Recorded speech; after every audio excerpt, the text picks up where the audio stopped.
Things are about to get even more serious. If you thought the Botswana game was tough, was nervy and was high pressure, get ready for this one, because this is absolutely huge. It's Algeria against Mozambique.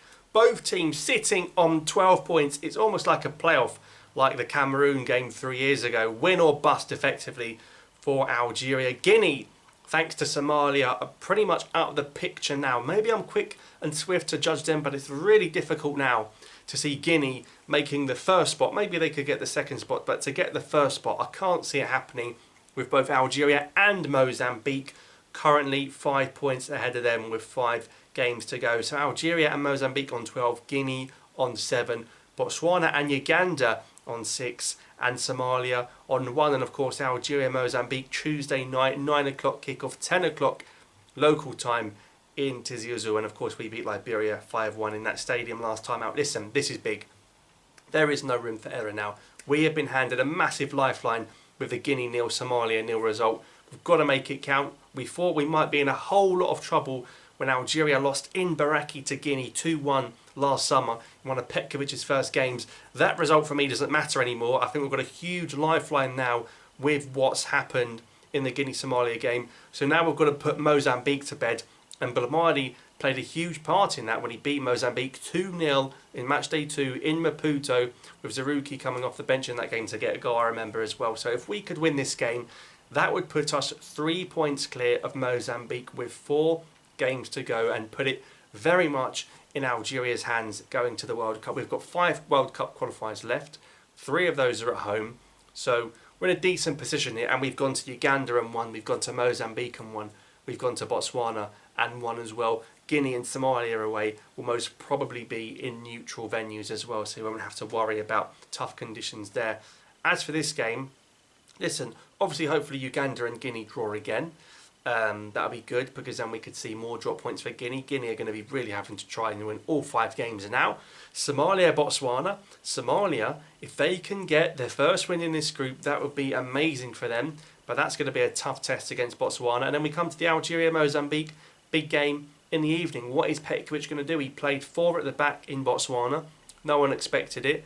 Let's see what happens. We know there is an injury concern in the right back area. Are Yusuf Atal and Mohamed Farsi going to be fit enough to start in that right back position?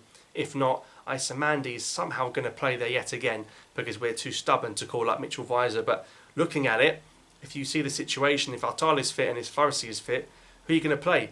That Atal injury looked bad, but if he's training again, he'll probably play Atal there again. Mandi is going to have a much tougher test against Mozambique, because they've got some good players. They've got the likes of Geni Katamo, who plays for Sporting, the captain Reynaldo Mandava. You know, he plays for Atletico Madrid. He was playing against Real Madrid and Barcelona a few weeks ago in the Champions League and La Liga. Mozambique are no mugs. In fact, their manager said that this is the biggest game in Mozambique's football history. They're going to come and do everything they can to disrupt us. And remember, Mozambique, if they come and draw in Tizi Ouzou, that's not the end of the world for them. If Mozambique get a point, they'll be delighted with that. It'll be us that'll be thinking that's 2 points dropped. So it'll be interesting to see what sort of game plan Mozambique play. Are they going to completely sit back, or are they going to come out and try and get something? But for me, Katamo and Mandava are the danger men. And you've got Retifo playing in the 5th division in Germany. He's a rapper, scored last time out. He's one to watch as well. But I mean, realistically, we shouldn't really be worrying about teams like Mozambique. You have to respect the opposition. You can only play what's in front of you. They've qualified for the AFCON as well, so they're no mugs. They were at the last AFCON too, and of course they do have the same number of points as us. So, you know, 4 wins from 5. From any team in this qualifying situation, I think is impressive. I'm looking at what Petkovic is going to do to nullify their threats. If he sticks with the 4, I'd like to see pretty much the same 11 play. Gandouz in goal, you'd think. Ait-Nouri left back, you'd think. Ben Sebaini and Touba with Mandi right back. If Atal and Farsi aren't fit, is he going to bring Mandi and Ben Sebaini back together and play Atal if he's fit to play? We'll have to wait and see. Boudaoui and Zergan, or Boudaoui and Kandouzi in the middle. The one I'd be looking to change is maybe Benzia out for Mazza. I'd love to see Mazza get a home start. And I think Mazza could really thrive in a game like this. I'd be playing Mazza over Benzia. And of course, the front 3 does what it does best. Guiri and Mora. Mahrez, people saying he was quiet. Look, he was involved in that first goal. You've got to give him a bit of credit. And he is the captain. Because he's the captain, you'd expect Mahrez to play. But of course, Benrahma came on against Botswana, and he did very well from the right wing area. And of course, he's played Benzia right wing before. You just think, as the captain, he's going to start Mahrez, isn't he? He should be starting the same. If everyone's fit and you win 3-1 in Botswana, he should be starting the same team. That's a winning team. So for me, he should be starting the same 11, and they're more than capable of getting the win. And Guiri is under the radar in terms of one of the best forwards in Africa.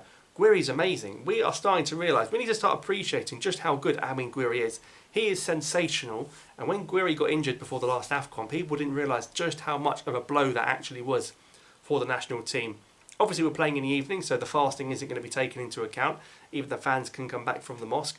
But what I will say is, Mozambique had 1 day extra rest because they played on the Thursday, we played on the Friday, and they played in Cairo. They had a very quick trip to Algeria. In fact, Mozambique were training in Baraki, can you believe, the stadium where Guinea beat us, and Algeria had that long trip back, arriving on Saturday morning. So they've had an extra day's rest, but of course it's going to be cooler in the evening. Stadium is going to be sold out, surely over 50,000 people cheering in that crowd. Going to be an electric Ramadan atmosphere in the crowd, I think. So Algeria got a lot of factors going their way in this game. There's not really any room for errors or excuses. If we don't beat Mozambique, it's because we're not good enough. Of course, there's no VAR, as much as Botswana wanted to include that in the last game. There's no VAR in this game. But I think Ben Sebaini, Mandy, Tuba, whoever it is, got to keep an eye on Retifo and Kitamo from Sporting. They are good forwards, and they are a big part of why Mozambique also have 12 points. If Algeria lose this game, it puts the fate in Mozambique's hands. So we've got to keep it in our hands, and hopefully we can get a good win. And even if we start Guiri Amora and Mahrez, you see how good that bench is. We've got options there. You've got Benrahma that can come on, Belali, Shaibi, Mazza, Xhaka. There's options there to change the game if you need to. So let's see what happens with that. I just think maybe I'd like to see Kandusi over Zorgan, maybe. But we'll see. So Algeria take on Mozambique in this game. Let me know your thoughts in the comments down below. It's going to be a big old game. It's going to be nervy, isn't it, when that kickoff comes around, of course. Evening games are always fun. But you just feel this is such a massive game because both teams are on the same number of points. So let's see what we can do. Let me know your score predictions in the comments down below. Thanks for watching, and I'll see you next time.